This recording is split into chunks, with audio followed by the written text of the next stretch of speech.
27 রজনীর ভিতরে হাজারো লাখো আলেমদের মুখের ভিতরে তোমার শব্দটা মসজিদুল আকসা ব্যবহার হয়। যদি আমরা এখান থেকে প্রশ্ন করি,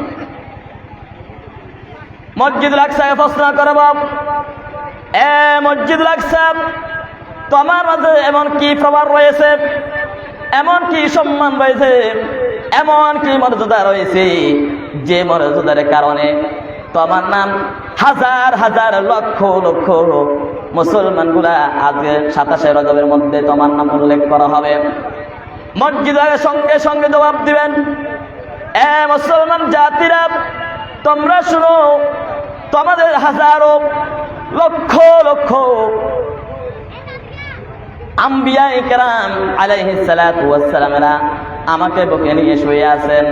শুধুমাত্র তাই না, তোমরা যাকে নাকি জাতির পিতা বলে বলা হয়, হযরত ইব্রাহিম আলাইহিস সালাতু ওয়াস সালাম মসজিদুল আকসা, এবং হযরত মূসা আলাইহিস সালাতু ওয়াস সালাম, হযরত ঈসা আলাইহিস সালাতু ওয়াস সালাম, হযরত ইদ্রিস আলাইহিস সালাতু ওয়াস সালাম, ওনারা সকলে মসজিদুল আকসার মাঝে শুয়ে আছেন।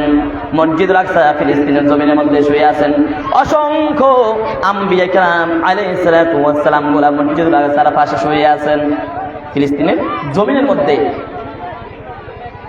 এ মুসলমান জাতি শুনো, যে সমস্ত মুসলমান গুলা 27 রজব মানবে এবং শবে মেরাজ মানবে, ওই সমস্ত মুসলমান গুলার মুখের মধ্যে এই জন্য উল্লেখ করা হবে, কারণ তোমাদের নবী, দো জাহানের বাদশা নবী, কামলিওয়ালা নবী হুজুর মুহাম্মদ রাসূলুল্লাহ সাল্লাল্লাহু তাআলা আলাইহি সাল্লাম, তিনি যখন নাকি সর্বপ্রথম তিনি যখন নাকি ভ্রমণ শুরু হবেন মসজিদুল আকসাতে, ওই সময় যখন নাকি মা, আমাদের সকলের মা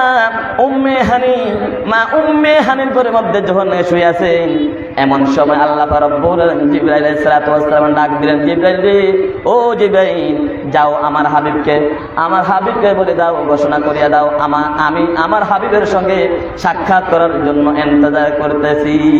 সুবহানাল্লাহ। এ মসজিদুল আকসা, তোমাকে নিয়ে তো প্রভাব কেন, তোমাকে নিয়ে তো কথা কেন, তোমাকে নিয়ে মানুষের মুসলমানদের অন্তরের ভিতরে এত মহব্বত কেন তোমার প্রতি? এই মুসলমান জাতিরে শোনো, এই জন্য মোহাম্মদ যখন নাকি যখন নাকি বস্তুটা তোমাদের নবীর সামনে এসেছিলেন, ওই সময় যে সময় নাকি এসেছিলেন, ওই সময় তোমাদের নবী আমার বুকের ভিতরে দাঁড়াইয়াছিলেন। 2 রাকাত নফল নামাজ পড়লেন। কয় রাকাত বলেন তো? 2 রাকাত নফল নামাজ পড়লেন। বস্তুটা যখন নাকি চলে আসলেন, এমন সময় আমি আপনার নবী যখন নাকি উপরের দিকে রওনা দিবেন, ওই সময়টা হয়েছে যে স্থানে নাকি আমার রাসূল দাঁড়াইয়াছিলেন, ওই স্থানটার নাম হয়েছে মসজিদুল আকসা। সুবহানাল্লাহ।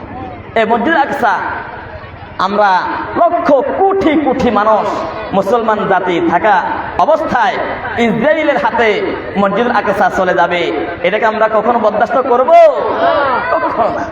সুতরাং আমি বলবো, যে সমস্ত মুসলমানগুলা ইসরায়েলের পক্ষে নিবে, ফিলিস্তিনি মুসলমানদের বিপক্ষে যাবে, এরা মুসলমান নয়, এরা সবাই হয়েছে কাফেরদের দালা। কি বলেন, ঠিক কিনা ভাইয়েরা?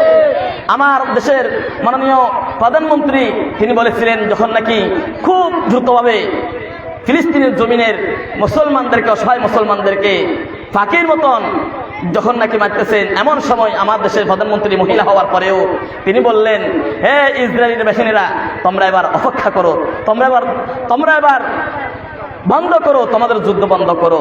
কিন্তু আমার দেশের প্রধানমন্ত্রীর অন্তর্ভুক্ত যতটুকু ফিলিস্তিনি অসহায় মুসলমানদের জন্য মহব্বত জেগেছে, রাষ্ট্রীয় যে আমেরিকা জো বাইডেন, সেই জো বাইডেনের অন্তর্ভুক্ত অতটুকু মহব্বত আসে নাই। তাহলে বোঝা গেছে সমস্ত কাফের বেঈমানগুলা যারা রয়েছে, এরা সকলে একমত, কিন্তু আমরা মুসলমান এক হতে পারিনি। এটা হচ্ছে আমাদের দুঃখ। যাক, আমি ওই দিকে আর যেতে চাই নাই।